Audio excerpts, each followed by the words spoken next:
El caso que se tomó en cuenta para hablar de las categorías que vamos a mirar a continuación es el trastorno por déficit de atención e hiperactividad.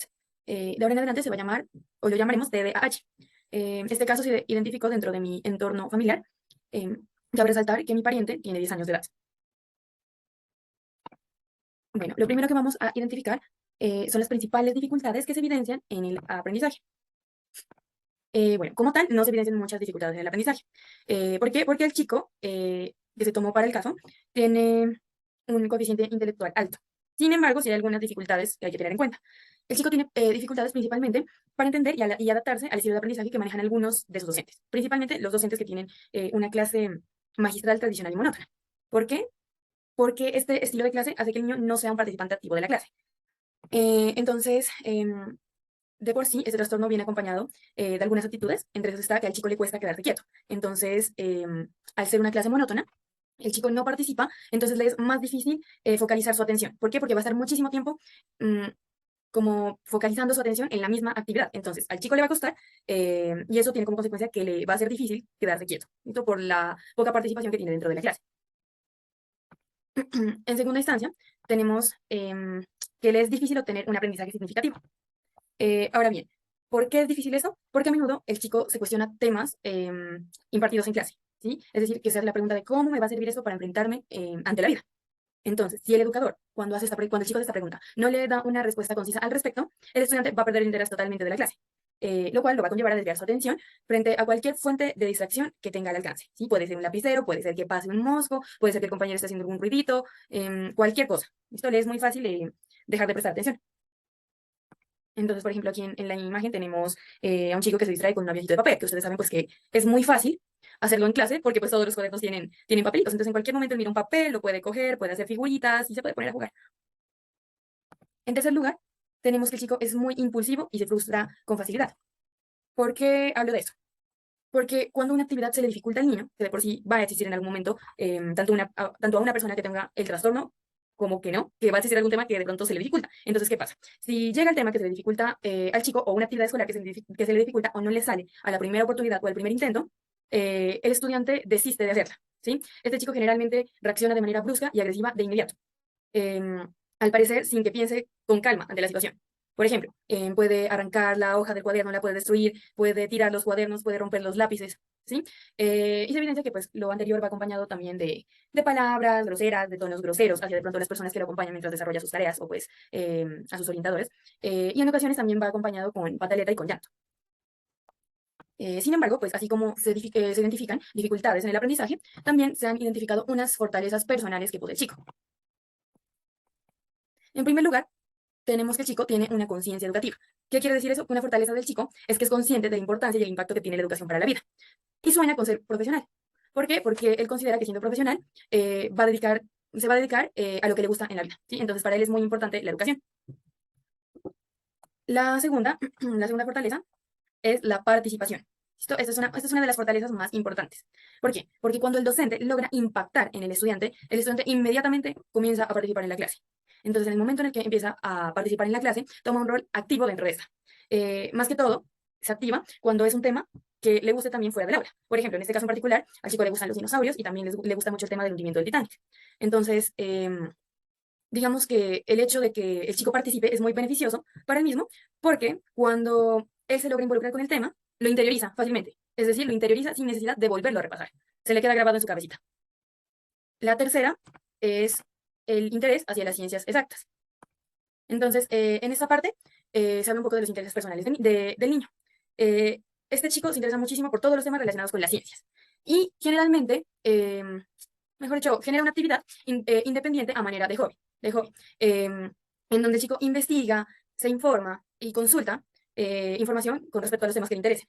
Entonces, muchas veces este tipo de investigación le permite adelantarse a los temas que le enseñan en su colegio. Y asimismo puede adquirir una postura crítica frente a los mismos, ¿sí? Entonces, por ejemplo, si ya llega el profesor y habla sobre un tema que él de pronto ya investigó, él da su opinión y dice, mire, profe, yo pienso lo siguiente, confronta al profesor, lo cual es bueno porque incentiva mucho el pensamiento crítico. Esto es bueno y se considera fructífero, ¿por qué? Porque como no es una actividad generada por la presión de una nota baja o de una nota alta, o sea, el hecho de que le pongan esa presión de que si no lo hace va a tener una mala nota o si lo hace va a tener una buena nota, eh, es como difícil, ¿no? O sea, ya como que predispone al niño. En cambio, en este caso, como no es una actividad que genera esta presión, ni tiene como esa obligación de la responsabilidad que genera el colegio, le es más fácil concentrarse, interiorizar el tema investigado, ya que lo hace porque le gusta y no porque le toca o porque le obliga.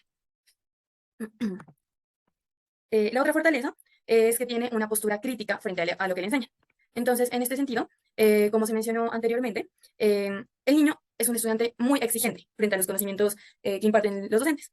Entonces, el hecho de que uno como docente tenga un estudiante exigente lo inspira y lo saca de su zona de confort, ¿sí? Entonces, el hecho de que este chico sea así puede inspirar a sus profesores a planear una buena clase. ¿Para qué? Para que el chico quede satisfecho, o sea, se convierte como en un reto para el docente. Esto es beneficioso para el niño, ¿por qué? Porque primero, adquiere una postura crítica frente a la educación. Y segundo, el hecho de que tenga ese nivel de exigencia permite que los profesores se desenvuelvan de una manera más académica o como más exigente, por decirlo así, consigo mismos, garantizándole así una educación de calidad.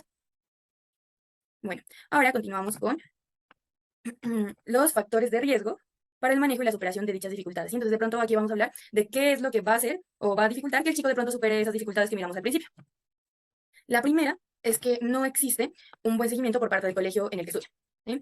Entonces, también como se mencionó en la parte en donde hablábamos de las dificultades, el niño, de este caso, tiene una necesidad de tener una educación innovadora, ¿sí? Y fuera de lo tradicional. Entonces, esto saca de la zona de confort a los profesores y pues requiere que entiendan su caso para que puedan descifrar su forma de aprender. Pues esto generalmente se hace a partir de la flexibilización curricular.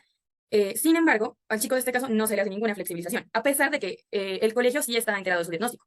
Entonces, este es un factor de riesgo porque puede generar barreras en el aprendizaje del chico. ¿Por qué? Porque no se está contemplando ni su ritmo, ni sus necesidades, ni sus potencialidades.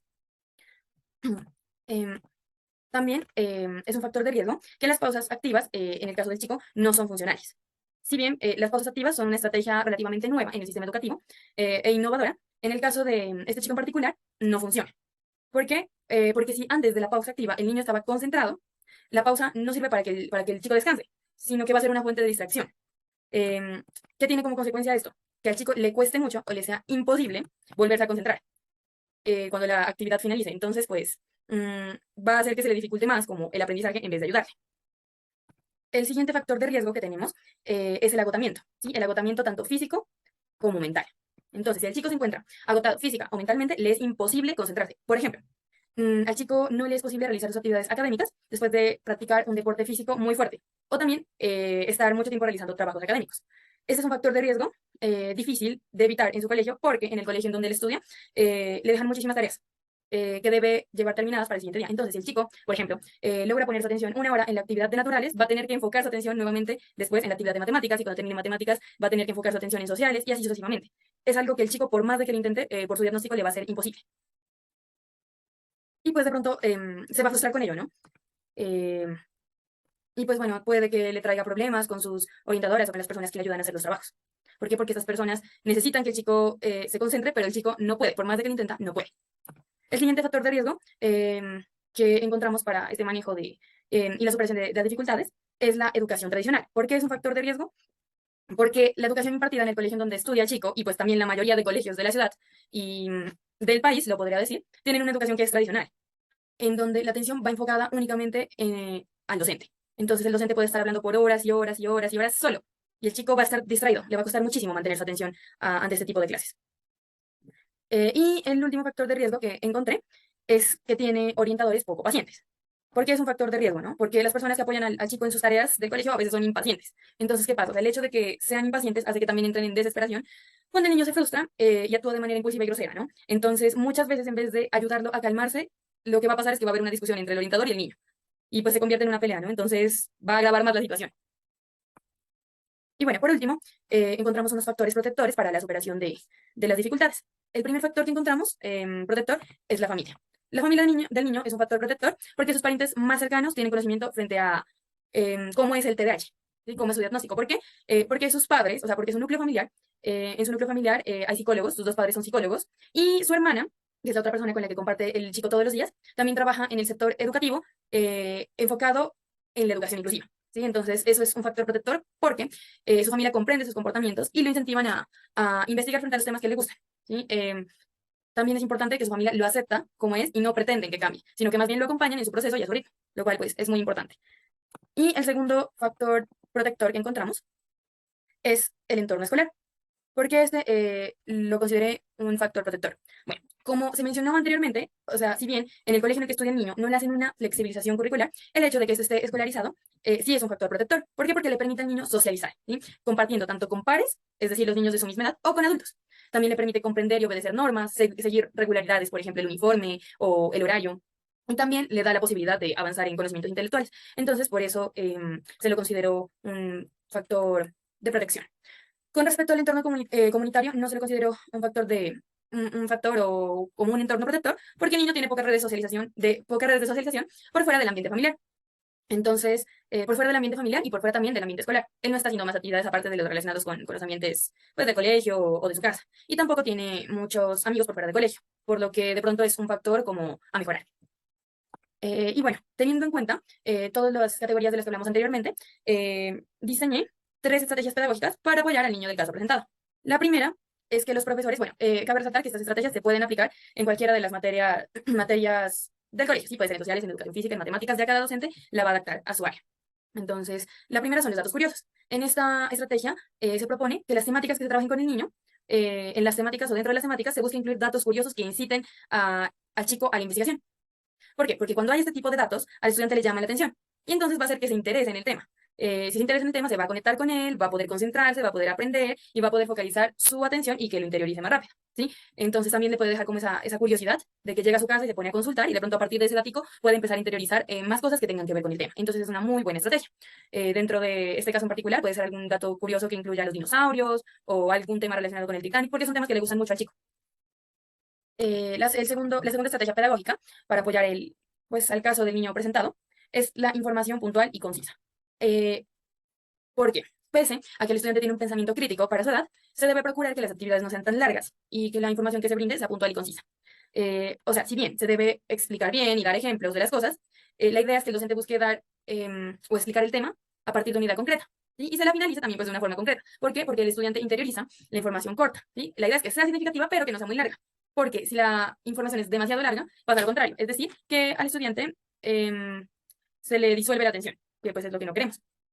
Y la tercera estrategia es con respecto a las pausas activas. En esa estrategia se busca que las pausas activas sean al inicio o al finalizar la hora, no en la mitad de la clase, porque este tipo de pausas pueden generar una dificultad para focalizar la atención. En cambio, si es al inicio de la clase, el estudiante pues va a estar fresco, va a estar motivado para empezar a prestar atención al tema, o si es al finalizar, pues el estudiante como que va a descansar y va a estar preparado para su siguiente clase, ¿sí? No van a llegar los dos conocimientos de una, sino que pues va a tener una distracción, se va a relajar un poquito y después ya puede volver a focalizar su atención en un nuevo tema, en este caso pues en una nueva materia. Ahora bien, eh, ¿qué pasa en el cerebro de un niño que tiene TDAH o está diagnosticado con TDAH? Bueno, yo tengo este cerebro aquí, pero pues también lo puse en la diapositiva para que pues se mire un poco mejor. Entonces, en este trastorno, em, bueno, primero tenemos esta parte, naranjita, en donde está el lóbulo frontal y el área prefrontal. Tenemos por acá, a los laditos, en esta parte azul, el lóbulo temporal. Por aquí, en este lado moradito, tenemos el parietal y por acá tenemos el occipital. Bueno, ¿qué es lo que pasa con este trastorno?